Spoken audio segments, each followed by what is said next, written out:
जे पुरावे आणि कागदपत्र आहेत हे माझ्या नातेवाईकाकडे मित्राकडे वेगवेगळ्या ठिकाणी ठेवलेले आहेत, कारण कधीही माझ्या घरावरती रेड होऊन हे कागदपत्र आणि पुरावे नष्ट केले जाऊ शकतात याची मला खात्री होती. आता ते कागदपत्र आणि पुरावे मिळण्यासाठी मला आजचा दिवस लागेल. त्यानंतर मी सर्व पुराव्यानिशी सर्व माध्यमासमोर येईल की नेमकं हा गुन्हा कसा आहे, याची पार्श्वभूमी काय आहे, कुठल्या देशातून हा गुन्हा दाखल झालेला आहे आणि कशा पद्धतीने मागचे 5 वर्ष मला आणि माझ्या कुटुंबाला छळलं आहे, हे पुराव्यानिशी मी आपल्यासमोर घेऊन येणार आहे. नेमका जो परळीमधला गुन्हा आहे तो नेमकं काय कारण आहे आणि त्याच्यानंतर काय काय घडलं होतं, नेमकी वस्तुस्थिती काय, त्यांच्याकडे CCTV असं देखील म्हटलं जातं. मी तेच आपल्यासमोर जे पुरावे घेऊन येणार आहेत, पुरावेच मुळात ते आहेत की त्यांनी जे गुन्हा दाखल केला आहे तो, आणि ते जो CCTV आहे, माझं त्यांना ओपन चॅलेंज आहे की तुम्ही 2023मध्ये मी खंडणी केल्याचा उल्लेख करत आहे.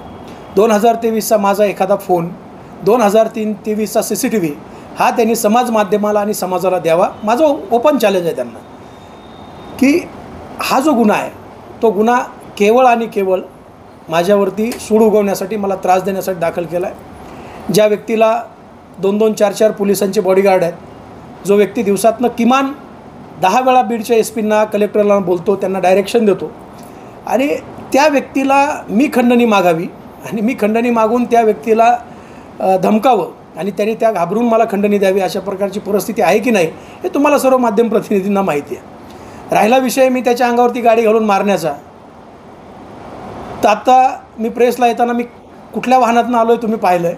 आता ते वाहन आणि त्याचं वाहन याची धडक झाल्यानंतर माझं काय होईल हा विचार केलेला बरा. हा जो गुन्हा आहे तो गुन्हा कशा पद्धतीने दाखल केला आहे, काय त्याच्यामध्ये वापरलं आहे, कुठल्या पद्धतीचे त्यांनी एव्हिडन्स तयार केलेत आणि वास्तव काय आहे ही मी आज तोंडी सांगण्यापेक्षा मी ते पुराव्यानिशी तुम्हाला सांगणार. नाही, पण हे सगळं कोण करत होतं आणि कोणाच्या सांगण्यावरून हा गुन्हा दाखल झाला असं तुमचा स्पष्ट आरोप. आता कोण करत होतं हे संपूर्ण महाराष्ट्राने आणि तुम्हाला बीड जिल्ह्यातल्या सगळ्या जनतेला माहिती आहे, कोणाच्या आशीर्वादानं तो हेही माहिती आहे. आज मी तोंडी कुणावरती आरोप करण्यापेक्षा उद्या कागद घेऊन येईल आणि कागद घेऊन येऊन जे काही एव्हिडन्स आहेत ते एव्हिडन्स घेऊन येईन. आणि मी शिवराज बांगर आहे, मी जेल भोगलो आहे, माझ्यावरती हल्ले झालेत, मला मारताना व्हिडिओ कॉलवरती बघण्याचं आकाचं जे स्वप्न होतं ते अपूर्ण राहिलं आहे. आका जेलमध्ये गेलेत, मी बाहेर आहे. मी गेल्या 4 वर्षापासून त्यांना माझे पाय तोडताना त्यांना ते व्हिडिओ कॉलवरती लाईव्ह पाहायची इच्छा होती. प्रचंड छळलं आहे, मला छळलं आहे, माझ्याविरुद्ध आईवडिलांना छळलं आहे, माझ्या पत्नीला, माझ्या मुलीला छळलं आहे. हा जो सगळ्यांचा छळ आहे तो छळ पाहून गेल्या 2 वर्षापासून, 1.5 वर्षापासून मी ह्या सगळ्या प्रक्रियेतून बाहेर पडलो होतो. मी कुठल्याही राजकीय ॲक्टिव्हिटीमध्ये राहिलो नव्हतो. शेवटी प्रत्येकाला आपलं कुटुंब, प्रत्येकाला आपला जीव, प्रत्येकाला आपले मुलं बाळं हे प्यारे असतात. पण तो शेवटी काय आहे की एक निसर्गाचा नियम आहे, सगळे जरी झोपलेले असले तरी नियती जागी होती. त्या नियतीनं या गोष्टीमध्ये काही अंशी आम्हाला न्याय दिला आहे आणि उरलेला जो न्याय तो आता लढून घेण्याचं आम्ही ठरवलं आहे. जे होईल ते होईल, लढायचं या पद्धतीनं आज मी तुमच्या सर्वांना सामोरं आलेलं आहे. पुराव्यानिशी मी तुमच्यासमोर येईल, पुराव्यानिशी मी तुमच्यासमोर मांडेल, पुराव्यानिशी मी मीडियाला न्याय मागेल, सरकारला मागेल, यंत्रणेला मागेल आणि पुराव्यानिशी मी माझ्या समाजालासुद्धा न्याय मागेल. मीही तिथूनच येतो जिथून ही लोकं येतात आणि या सर्वांना न्याय मागणार आहे आणि येणाऱ्या काळामध्ये एक लढा या सगळ्या व्यवस्थेच्या विरोधात उभा करणार आहे. माध्यम प्रतिनिधी आहात तुम्ही, गेल्या 20 वर्षापासून मला ओळखतात. मी गुन्हेगार आहे का हे तुम्ही सांगावं, मी कुठल्या क्रिमिनल कॉन्स्पिरन्सीमध्ये असतो तेही सांगावं.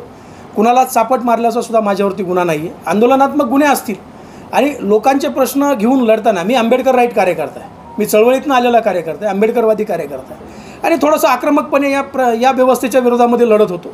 आणि लढत असताना मग जी काही भीती असेल, जो काही द्वेष असेल, तो द्वेष त्यांच्या मनामध्ये काय होता माहीत नाही. आजही माझं जाहीर आव्हान आहे की त्यांनी भगवानगडावरती यावं, भगवान बाबाच्या समाधीवरती हात ठेवावा आणि शिवराज बांगरची चुकी सांगावी. एवढं सगळं नव्हतं तर एवढे त्रास, आता त्याची उत्तरं आपण त्यांना विचारलेली बरी राहतील. हे सगळं होत असताना तुम्ही कुणाकडे तक्रार केली होती का? मी हे सगळं घडत असताना, मी सामाजिक व्यवस्थेमध्ये असताना मी तुम्हाला पुराव्यानिशी सांगेल की मी कुणाकुणाकडे गेलो, कुणाकुणाच्या पाया पडलो, कोण कोण माझ्यासाठी त्यांना बोललं, हे मी तुम्हाला पुराव्यानिशी सांगेल. मी काल अंजलताई दमाने यांना बोलता बोलता एक उल्लेख केला होता की 2023ला मी आत्महत्या करावी इथपर्यंत माझ्यावरती वेळ आली होती. मी मुंबईमध्ये असताना माझी आई, माझे वडील आणि माझी पत्नी यांच्यावरती एक खोटा गुन्हा शिवाजीनगर पोलीस स्टेशनमध्ये दाखल केला. जो व्यक्ती माझा अत्यंत जवळचा होता, जो व्यक्ती 24 तास माझ्यासोबत होता, कधी काळी त्याचा देव मी होतो, अचानक त्याचा देव बदलला, त्याचा देव हा आका झाला, त्याचेही पुरावे मी तुम्हाला उद्या देईल. त्या व्यक्तीने मला प्रचंड छळलं.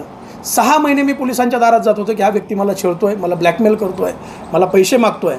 आणि 4 महिने अगोदर मी त्या व्यक्तीवरती त्याच विषयामध्ये शिवाजीनगर पोलीस स्टेशनमध्येच FIR दिली होती. त्याच्यानंतर पुन्हा त्याच व्यक्तीकडून माझ्या वडिलावर, माझ्या पत्नीवर, माझ्या आईवरती खोटा गुन्हा दाखल केला. आणि आता आपण या सगळ्या व्यवस्थेच्या विरोधात टिकू शकत नाही म्हणून अगदी आत्महत्येपर्यंत मी गेलो होतो. त्यावेळेस एक 6 पानाची सुसाईड नोट मी लिहिलेली आहे, ती आजही माझ्याकडे आहे. मी उद्या निश्चितपणे ती सुसाईड नोट तुम्हाला देईल. मग त्यातून तुम्हाला कळेल की मी कुणाकुणाकडे गेलो आहे, कुणाकुणाच्या पाया पडलो आहे, माझी व्यथा कुणाकुणाकडे मांडली आहे, हे तुम्हाला पुराव्यानिशी दिसेल. आपला एक दारूचा जुना व्हिडिओ सोशल मीडियावर व्हायरल झालेला आहे, आता व्हायरल होतोय. ते नेमकं ते प्रकरण काय होतं? दारूचा व्हिडिओ, रात्रीचा व्हिडिओ आहे दारूचा. 2020च्या ऊसतोड कामगारांच्या संपामध्ये आम्ही ऊसतोड कामगारांच्या हक्कासाठी लढत होतो. त्या काळामध्ये काही लोक हा संपामध्ये फूट पाडून ऊसतोड कामगारांना कारखान्यावरती घेऊन जायचं काही लोकांनी टेंडर घेतलं होतं. जी गुंड लोकं होती ती गुंड लोकं आम्ही तुमच्या गाड्या पास करून देऊ, आणि आम्ही त्या ऊसतोड कामगारांना विनंती करायचो की तुमच्या हक्कासाठी आम्ही लढतो आहे, तुम्ही थांबलं पाहिजे, येणाऱ्या काही दिवसामध्ये निर्णय होईल. त्या काळामध्ये मी भगवानगडाच्या पायथ्याला सुद्धा ऊसतोड कामगाराचा मेळावा सध्या बाळासाहेब आंबेडकर यांच्या उपस्थितीमध्ये घेतला होता. मांजरी या ठिकाणी पुण्यामध्ये ऊसतोड कामगाराच्या लवादाच्या बैठकीच्या वेळेसही मी त्या ठिकाणी आंदोलन केलं होतं. आणि मग काही लोकांनी ती सुपारी घेतली होती की आम्ही तुमच्या गाड्या पास करून देऊ. 10-20 हजाराच्या पावत्या त्यांच्याकडून फाडून घ्यायच्या आणि लोकांच्या गाड्या पास करून घ्यायचं, टेंडर घ्यायचं. मग तिथं माझ्या कार्यकर्त्याची त्यांची बाचाबाची झाली, माझ्या कार्यकर्त्यांना मारहाण झाली आणि मी त्या ठिकाणी गेलो. जो कार्यकर्ता माझ्या जीवाला जीव देऊन माझ्यावरती भरोसा ठेवून काम करत असेल आणि त्याला जर कोणी रस्त्यावरती मारत असेल तर मी त्याला प्रत्युत्तर दिलं पाहिजे, ह्या मताचा मी आहे. आणि माझा हाच स्वभाव या लोकांना खटकला की हा झुकत नाही, हा वाकत नाही, हा आम्हाला भीत नाही. कारण अनेक लोक यांच्या दहशतीला घाबरतात, अनेक लोक यांच्या दहशतीला भीतात. मी कधीही त्यांच्या दहशतीला भीक घातलेलं नाही, कधीही घाबरलेलो नाही. आणि मग तो त्या काळातला व्हिडिओ आहे की जे लोकांनी गाड्या पास करण्याचं टेंडर घेतलं होतं. संघटनेच्या नावाखाली त्यांच्याकडून 10-20 हजाराच्या पावत्या फाडल्या जायच्या, ज्या पावत्या माझ्याकडे आजही आहेत. तुम्ही म्हणलं उद्या त्याही तुम्हाला देईल. आणि मग त्या लोकांसोबत आमच्या कार्यकर्त्याचा वाद झाला, तिथे मी पोहोचलो आणि माझ्या कार्यकर्त्याला कोणी मारत असेल तर मी त्या ठिकाणी प्रत्युत्तर देणं हा माझा नैसर्गिक स्वभाव आहे आणि त्या पद्धतीची ती प्रतिक्रिया आहे. वांद्रे साहेब, आपण जर बघितलं तर तुम्ही आणि वाद आणि चर्चा हे समीकरण गेल्या काही वर्षापासून दिसते. अगदी लोकसभा निवडणुकीदरम्यान एक क्लिप व्हायरल झाली होती, एका जिल्हा प्रमुखाशी तुम्ही बोलता असा दावा केला गेला होता. त्यानंतर अगदी मोर्चाच्या दिवशी आता जितेंद्र आव्हाड यांच्याशी चर्चा करताना आम्ही बदनाम किया जाता. क्लिपच्या बाबतीत मी आव्हान केलेलं आहे की त्याची फॉरेन्सिक टेस्ट झाली पाहिजे. राहिला विषय आव्हाडसाहेबाची आणि माझ्या चॅटिंगचा, आव्हाडसाहेबांनी मी सोबत आणि ती चॅटिंग आली. आम्ही दोघं एकमेकाला विचारतो आपण हे कधी बोललो एकमेकाला. म्हणजे ज्या गोष्टी आम्ही बोललोच नाही त्या गोष्टी अगदी आव्हाडसाहेबाच्या आणि माझं आता माझ्या मोबाईलमध्ये तो नंबर आव्हाडसाहेबाचा सेवच नाही असं दाखवलं. आणि मग आव्हाडसाहेबाचा DP एक तिसराच DP लावला. मग ती चॅटिंग. मला एक सांगा, तुम्ही पत्रकार आहात, तुम्ही माध्यम प्रतिनिधी आहात, कुठला 2-2, 3-3 वेळा मिनिस्टर राहिलेला माणूस या भाषेमध्ये बोलू शकतो? कितीही जवळचा कार्यकर्ता असो. मग जाणीवपूर्वक बदनाम करायचं, जाणीवपूर्वक त्रास द्यायचा. मी गर्दीचा भाग नाही आहे, मी तत्वावरती चालणारा कार्यकर्ता आहे. मी पहिल्या वेळेस तुम्हाला सांगितलं की मी आंबेडकरवादी चळवळीतनं आलेला कार्यकर्ता आणि ज्या गोष्टी माझ्या मनाला पटत नाहीत त्या गोष्टी मी कधीही स्वीकारत नाही. मग त्याच्यात भलेही माझा फायदा असेल किंवा तोटा असेल. त्यामुळं बदनाम करायचं एक काय म्हणतात ते नेहमी आदरणीय धनंजय मुंडे साहेब म्हणतात बघा की योद्धा जेव्हा शरण येत नाही तेव्हा तो बदनाम केला जातो. आपण काही योद्धे बिवद्धे नाही, आपण लहान कार्यकर्ते आहेत, पण तो शरण जात नाही, शरण येत नाही, मग बदनाम करून टाका. हे वाद चिटकवले जातात. ते माझ्यासोबत काय चिटकवले जातात त्याचं कारण तुम्हाला कळतं. मात्र तुमच्याच बाबतीत हा मला तडीपार वगैरे केलं नाही. मला MPDA ॲक्टमध्ये जेलमध्ये डांबलं. झोपडपट्टी दादा जो ॲक्ट आहे म्हणजे जो MPDA ॲक्ट आहे Maharashtra prevention of dangerous activities असा त्याचा लॉंग फॉर्म आहे. 1982चा ॲक्ट आहे तो. त्या ॲक्टची जी डेफिनेशन आहे त्याच्यामध्ये वाळू तस्कर, भूमाफिया, विषारी पदार्थांचा व्यापार म्हणजे दारू, गुटखा, आणि अग्निशस्त्र म्हणजे बंदुकांचा व्यापार असा व्यापार करणारी जी लोक आहेत त्या लोकांना वारंवार केसेस केल्यानंतर वारंवार ती लोकं सुधरत नसतील तर त्यांना प्रिव्हेन्शन म्हणून जेलमध्ये डांबण्याचा त्या कायद्यानुसार अधिकार आहे. माझ्यावरती एकही वाळूची केस नाही, माझ्यावरती पत्त्याची केस नाही, माझ्यावरती जमिनीची केस नाही, माझ्यावरती कुठलीही क्रिमिनल केस नाही. माझ्यावरती ज्या काही केसेस आहेत त्या आंदोलनाच्या केसेस आहेत. तो ॲक्ट माझ्यावरती वापरला. त्या ॲक्टमध्ये एवढी ताकद लावली की बीडचे SP, बीडचे कलेक्टर, एवन गृह विभागाचे सचिवसुद्धा अनेक नेत्यांनी त्या काळामध्ये माझ्या बाबतीमध्ये सहानुभूती व्यक्त केली होती. म्हणजे अगदी महाराष्ट्राचे गृहमंत्री दिलीपजी वळसे पाटील साहेब यांच्याकडे सुद्धा आपल्या जिल्ह्यातले काही आमदार गेले होते की त्या तरुणावरती अन्याय होतो आहे. त्यावेळेस संबंधित यंत्रणेने असं सांगितलं की तो माझा पर्सनल विषय आहे आणि 7 महिने 13 दिवस मला जेलमध्ये डांबलं. 7 महिने 13 दिवसानंतर माननीय उच्च न्यायालयाने छत्रपती संभाजीनगर खंडपीठाने असं सांगितलं ही जी कायद्याचा जो वापर झालेला आहे हा राजकीय हेतूने आणि पूर्वग्रह दूषितपणे झालेला आहे. त्याची ऑर्डरसुद्धा मी आपल्याला देईन आणि तात्काळ मला मुक्त करण्याचे आदेश दिले. मी ज्यावेळेस जेलमध्ये होतो त्या जेलमध्ये सुद्धा मला प्रचंड छळलं. त्या ठिकाणच्या अधिकाऱ्याला हाताशी धरलं. मला BP आणि शुगरचा त्रास आहे. मला 4 महिने दवाखान्याची सुविधासुद्धा मिळवून दिली गेली नाही. हालाकी जेलमधून बाहेर दवाखान्यात जाणं हा अत्यंत सोपा विषय आहे, अत्यंत सोपा. रोज हर्सूलसारख्या कारागृहातून जवळपास 25 ते 30 कैदी घाटीला जातात. ते परत येतात. कुणी उपचारासाठी जातं, कुणी कशासाठी जातं मला माहीत. पण मला BP आणि शुगर असतानासुद्धा मेडिकल ट्रीटमेंट मिळू दिली नाही. तिथल्या तुरुंगातल्या कैद्याच्या माध्यमातून सुद्धा माझा छळ झाला. मी हे त्याच वेळेस सांगायला पाहिजे होतं, परंतु त्यावेळेस माझं ऐकणारी कुठलीही व्यवस्था नव्हती. कुणीही माझं ऐकत नव्हतं. प्रत्येकाने बाहेर आल्यावर मला सल्ला दिला की तुला जगायचं असेल तर तू गप्प बस. आणि त्या एकाच भावनेतून मी आजपर्यंत गप्प होतो.